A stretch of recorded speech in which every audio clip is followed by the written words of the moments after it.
మనము చాలామంది రాజకీయ నాయకులను చూసినాం. ఇటువంటి ముఖ్యమంత్రిని చూస్తామా? ముఖ్యమంత్రి అంటే ఎట్లు ఉండాలి? ఇప్పుడు మా ఇంట్లల్లో మా మన్మడు చిన్నపిల్లలు, అరే ఏం రా బాగా చదువుకుంటున్నా అంటే నీ గుడ్లు తీసి గోటీలు ఆడుకుంటా అంటూ. అంటే ఎవరు చెప్పారు మీకంటే రేవంత్ రెడ్డి చెప్పిండు. అంటే తెలంగాణ రాష్ట్రాన్ని సాధించినటువంటి ఒక జాతిపితను పట్టుకొని ఎవడ్రా నువ్వు అని మాట్లాడుతుండంటే ఇక భగవంతుడు చూస్తాడు. భగవంతుడు సందర్భం వచ్చినప్పుడు ఇట్లా మాట్లాడిన వాళ్ళ పరిస్థితి ఏమవుతుందో ఆ భగవంతుడు ఆ పాపం వాళ్ళ మీదనే పోతుందని చెప్పి నేను ఈ సందర్భంగా తెలియజేస్తూ ఉన్నాను. ఎందుకంటే మీరు చేసింది లేదు, చెప్పిన హామీలు నిలబెట్టుకుంది లేదు, దొంగ మాటలు చెప్పి రాజ్యం వెళ్తామని. రేపు మొన్న జరిగిన మున్సిపాలిటీ ఎలక్షన్లు వస్తాయి.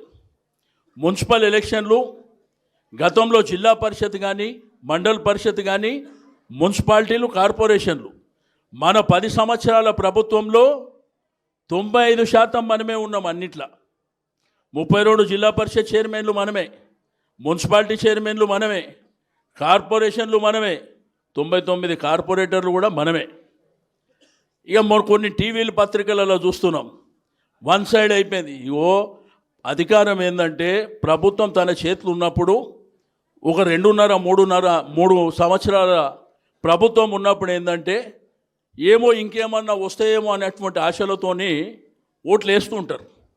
కానీ వాళ్ళు కాంగ్రెస్ ప్రభుత్వం 80% పైన గెలుస్తేనే గెలిచినట్టు, 55, 60, 70%తో గెలిస్తే అది ఓడిపోయినట్టే లెక్క అనేటువంటి విషయాన్ని నేను ఈ సందర్భంగా తెలియజేస్తూ ఉన్నాను.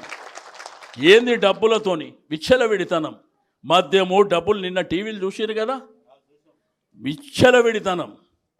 కానీ జనరల్ ఎలక్షన్లు వచ్చినప్పుడు, రేపు 29 ఎలక్షన్లు వచ్చినప్పుడు నీ మద్యము, నీ డబ్బులు, నీ పోలీసు, నీ కథ అవన్నీ గులాబీ జెండా ఏం చేయాలనో చేసి చూపిస్తుందని చెప్పి నేను ఈ సందర్భంగా తెలియజేస్తూ ఉన్నాను.